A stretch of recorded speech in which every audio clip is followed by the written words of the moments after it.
Globe, अक्षांश एवं देशांतर।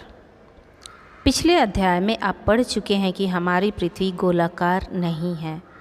यह उत्तर एवं दक्षिण ध्रुवों पर थोड़ी चपटी तथा मध्य में थोड़ी उभरी हुई है। क्या आप कल्पना कर सकते हैं कि यह कैसी दिखती है?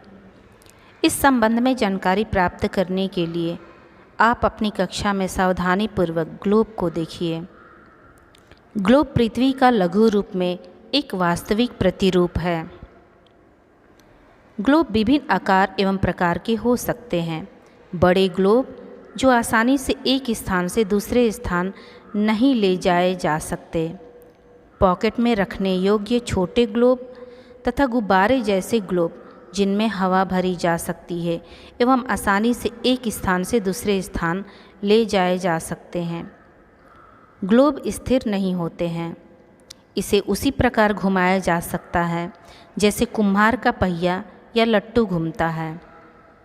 ग्लोब पर देशों, महाद्वीपों तथा महासागरों को उनके सही आकार में दिखाया जाता है। पृथ्वी के समान किसी गोले पर किसी बिंदु की स्थिति का वर्णन करना कठिन है। अतः प्रश्न यह उठता है कि इस पर किसी स्थान की स्थिति कैसे बताई जा सकती है। इसके लिए हमें कुछ बिंदुओं एवं रेखाओं के संदर्भ की आवश्यकता होती है। आप देखेंगे कि एक सुई ग्लोब में झुकी हुई अवस्था में स्थित होती है, जिसे अक्ष कहा जाता है। ग्लोब पर वे दो बिंदु जिनसे होकर सुई गुजरती है, उत्तर तथा दक्षिण ध्रुव हैं। ग्लोब को इस सुई के चारों ओर पृथ्वी की भांति पश्चिम से पूर्व की ओर घुमाया जा सकता है, लेकिन याद रखें इन दोनों में एक अंतर है। पृथ्वी पर वास्तव में ऐसी कोई सुई नहीं होती है। यह अपने अक्ष पर चारों ओर घूमती है, जो एक काल्पनिक रेखा है। एक अन्य काल्पनिक रेखा भी ग्लोब को दो बराबर भागों में बांटती है। इसे विषुवत वृत्त कहा जाता है।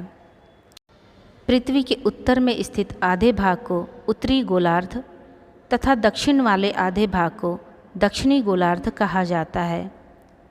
ये दोनों बराबर के आधे भाग होते हैं। इस प्रकार विषुवत वृत्त पृथ्वी पर एक काल्पनिक वृत्त बनाती है एवं यह पृथ्वी पर विभिन्न स्थानों की स्थिति बताने का सबसे महत्वपूर्ण संदर्भ बिंदु है। विषुवत वृत्त से ध्रुवों तक स्थित सभी समानांतर वृत्तों को अक्षांश, समानांतर रेखाएं कहा जाता है। अक्षांशों को अंश में मापा जाता है। विषुवत वृत्त 0 अंश अक्षांश को दर्शाती है। चूँकि विषुवत वृत्त से दोनों तरफ ध्रुवों के बीच की दूरी पृथ्वी के चारों ओर के वृत्त का 1/4 है, अतः इसका माप होगा 360 अंश का 1/4 यानी 90 अंश। इस प्रकार 90 अंश उत्तरी अक्षांश उत्तर ध्रुव को दर्शाता है तथा 90 अंश दक्षिणी अक्षांश दक्षिण ध्रुव को। इसी प्रकार विषुवत वृत्त के उत्तर की सभी समानांतर रेखाओं को उत्तरी अक्षांश कहा जाता है तथा विषुवत वृत्त के दक्षिण स्थित सभी समानांतर रेखाओं को दक्षिणी अक्षांश कहा जाता है। इसलिए प्रत्येक अक्षांश के मान के साथ उसकी दिशा यानी उत्तर या दक्षिण को भी लिखा जाता है। सामान्यतः इसे उ या द अक्षर से व्यक्त किया जाता है। उदाहरण के लिए महाराष्ट्र में चंद्रपुर एवं ब्राज़ील, दक्षिण अमेरिका में बेलो होरिज़ोंटे दोनों एक ही अक्षांश 20 अंश पर स्थित है, लेकिन चंद्रपुर विषुवत वृत्त के 20 अंश उत्तर में एवं बेलो होरिज़ोंटे विषुवत वृत्त के 20 अंश दक्षिण में स्थित है। इसलिए हम कहते हैं कि चंद्रपुर 20 डिग्री ऊ अक्षांश पर तथा बेलो होरिज़ोंटे 20 डिग्री द अक्षांश पर स्थित है। जैसे जैसे हम विषुवत वृत्त से दूर जाते हैं, अक्षांशों का आकार घटता जाता है। महत्वपूर्ण अक्षांश समानांतर रेखाएं। विषुवत वृत्त 0 डिग्री उत्तर ध्रुव 90 डिग्री उत्तर तथा दक्षिण ध्रुव 90 डिग्री दक्षिण के अतिरिक्त 4 महत्वपूर्ण अक्षांश समानांतर रेखाएं और भी हैं। ये हैं, पहला, उत्तरी गोलार्ध में कर्क रेखा 23.5 डिग्री उत्तर। दूसरा, दक्षिणी गोलार्ध में मकर रेखा 23.5 डिग्री दक्षिण। तीसरा, विषुवत वृत्त के 66.5 डिग्री उत्तर में उत्तर ध्रुव वृत्त। चौथा, विषुवत रेखा के 66.5 डिग्री दक्षिण में दक्षिण ध्रुव वृत्त। पृथ्वी के ताप कटिबंध। कर्क रेखा एवं मकर रेखा के बीच के सभी अक्षांशों पर सूर्य वर्ष में एक बार दोपहर में सिर के ठीक ऊपर होता है, इसलिए इस क्षेत्र में सबसे अधिक ऊष्मा प्राप्त होती है तथा इसे उष्ण कटिबंध कहा जाता है। कर्क रेखा तथा मकर रेखा के बाद किसी भी अक्षांश पर दोपहर का सूर्य कभी भी सिर के ऊपर नहीं होता है। ध्रुव की तरफ सूर्य की किरणें तिरछी होती जाती है। इस प्रकार उत्तरी गोलार्ध में कर्क रेखा एवं उत्तर ध्रुव वृत्त तथा दक्षिणी गोलार्ध में मकर रेखा एवं दक्षिणी ध्रुव वृत्त के बीच वाले क्षेत्र का तापमान मध्य रहता है, इसलिए इन्हें शीतोष्ण कटिबंध कहा जाता है। उत्तरी गोलार्ध में उत्तर ध्रुव वृत्त एवं उत्तरी ध्रुव तथा दक्षिणी गोलार्ध में दक्षिण ध्रुव वृत्त एवं दक्षिणी ध्रुव के बीच के क्षेत्र में ठंड बहुत होती है, क्योंकि यहाँ सूर्य के क्षितिज से ज़्यादा ऊपर नहीं आ पाता है, इसलिए ये शीत कटिबंध कहलाते हैं। देशांतर क्या है? किसी स्थान की स्थिति को बताने के लिए उस स्थान के अक्षांश की अतिरिक्त कुछ और जानकारियों की आवश्यकता होती है। आप देख सकते हैं कि प्रशांत महासागर में स्थित टोंगा द्वीप एवं हिंद महासागर में स्थित मॉरिशस द्वीप एक ही अक्षांश 20 डिग्री दक्षिण पर स्थित हैं। उनकी सही स्थिति जानने के लिए यह पता करना होगा कि उत्तर ध्रुव को दक्षिणी ध्रुव से जोड़ने वाली संदर्भ रेखा से पूर्व या पश्चिम की ओर इन स्थानों की दूरी कितनी है। इन संदर्भ रेखाओं को देशांतरीय यामियोत्तर कहते हैं तथा उनके बीच की दूरी को देशांतर के अंशों में मापा जाता है। प्रत्येक अंश को मिनट में तथा मिनट को सेकंड में विभाजित किया जाता है। ये अर्धवृत्त हैं तथा उनके बीच की दूरी ध्रुवों की तरफ बढ़ने पर घटती जाती है एवं ध्रुवों पर शून्य हो जाती है, जहाँ सभी देशांतरीय यामियोत्तर आपस में मिलती हैं। अक्षांश समानांतर रेखाओं से भिन्न सभी देशांतरीय यामियोत्तरों की लंबाई समान होती है, इसलिए इन्हें सिर्फ मुख्य संख्याओं में व्यक्त करना कठिन था। तब सभी देशों ने निश्चय किया कि ग्रीनिच, जहाँ ब्रिटिश राजकीय वेधशाला स्थित है, से गुजरने वाली यामियोत्तर से पूर्व और पश्चिम की ओर गिनती शुरू की जाए। इसी यामियोत्तर को प्रमुख यामियोत्तर कहते हैं। इसका मान 0 डिग्री देशांतर है तथा यहाँ से हम 180 डिग्री पूर्व या 180 डिग्री पश्चिम तक गणना करते हैं। प्रमुख यामियोत्तर तथा 180 डिग्री यामियोत्तर मिलकर पृथ्वी को 2 समान भागों, पूर्वी गोलार्ध एवं पश्चिमी गोलार्ध में विभक्त करती हैं। इसलिए किसी स्थान के देशांतर के आगे पूर्व के लिए अक्षर पू तथा पश्चिम के लिए अक्षर प का उपयोग करते हैं।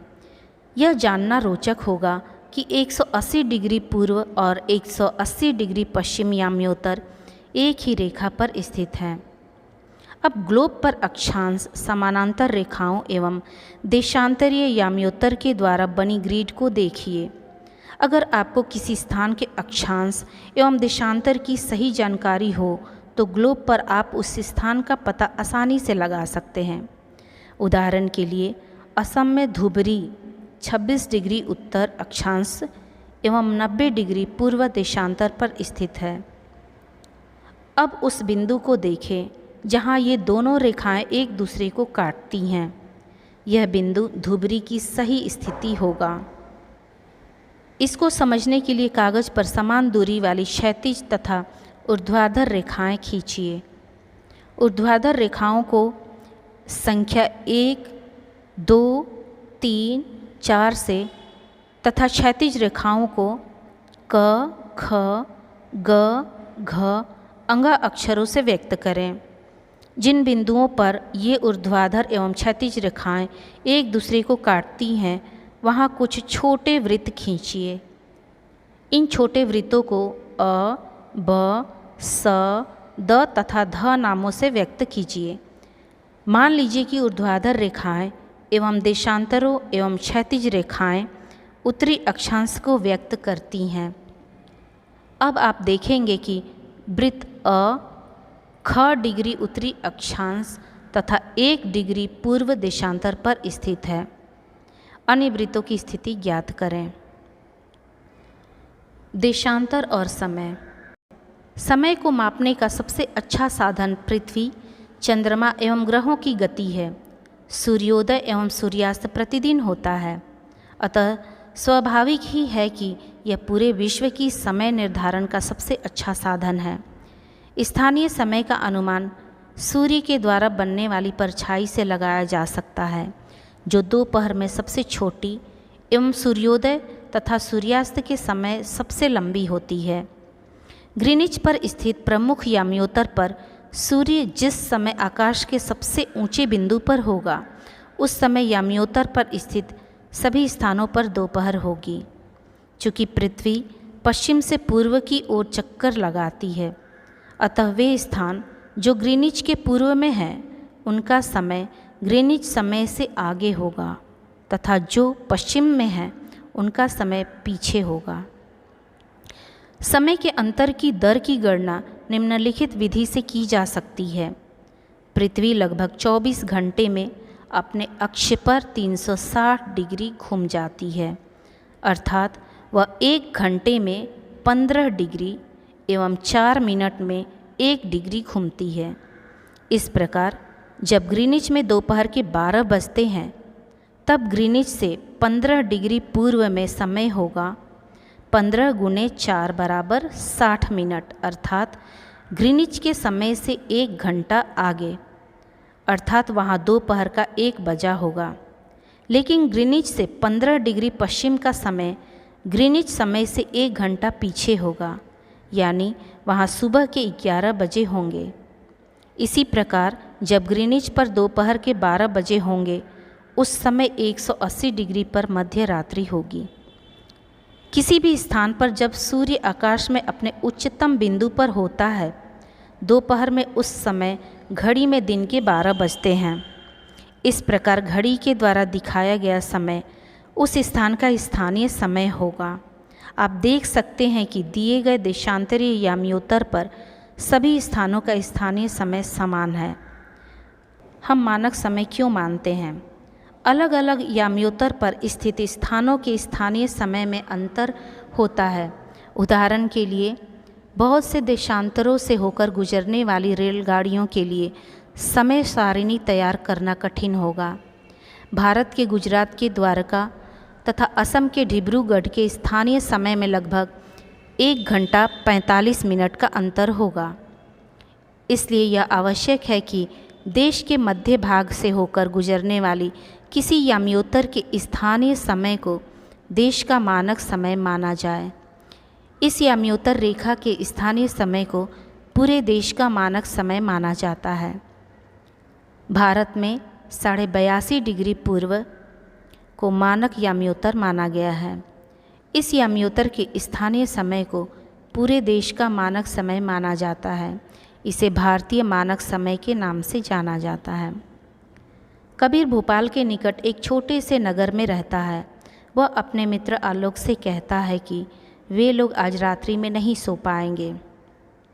भारत एवं इंग्लैंड के बीच एक क्रिकेट मैच लंदन में 2 बजे अपराह्न में शुरू होगा, अर्थात भारत के समयानुसार मैच शाम के 7:30 बजे शुरू होगा तथा देर रात्रि में समाप्त होगा। क्या आप जानते हैं कि भारत एवं इंग्लैंड के बीच समय में क्या अंतर है?